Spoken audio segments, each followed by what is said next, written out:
একজনের জন্য ফেরেশতা আসতো, একজনের জন্য। সাহাবী রসুলকে ডাকাতে ধরছে, ডাকাত বলছে তোকে হত্যা করব, তারপরে তোর মাল নিয়ে বাড়িতে যাব। বলছে যা করিস করিস, কোনো আপত্তি নাই, কিন্তু আমাকে 2 রাকাত পড়তে দে। বলছে কোরআনে এই লাশগুলো তোর মতো পড়ছিল, নামাজ কাউকে আমার হাত থেকে বাঁচাইতে পারে নাই। তো 2 রাকাত পড়ার পরে যখন ভয়ে ভয়ে ডান দিকে প্রথম সালাম ফিরাইতেছিলেন, তো দেখছেন এক সুদর্শন যুবক খোলা তরবারি হাতে দাঁড়ায় আছে। চেহারার থেকে চাঁদের চেয়েও বেশি আলো ঝলকায়া পড়তেছে। বাম দিকে সালাম ফিরে তাড়াতাড়ি জিজ্ঞাসা করছে তুমি কে? বলছে আশ্চর্যের বিষয়, ডাইকা আনলা নিজে আবার জিজ্ঞাসা করো তুমি কে? তুমি তো ডাইকা আনলা, তুমি জিজ্ঞাসা করতেছো তুমি কে?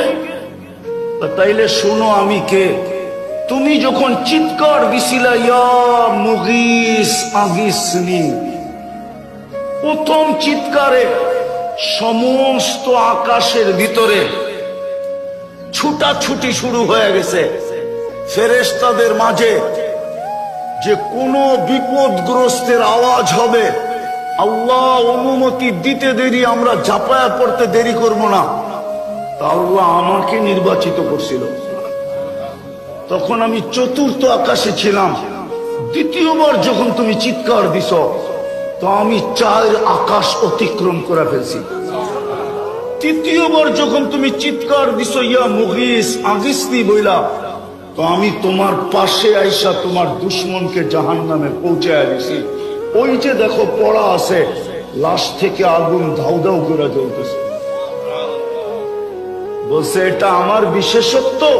বলছে নো, তোমার বিশেষত্ব না, তোমার নামাজের বিশেষত্ব।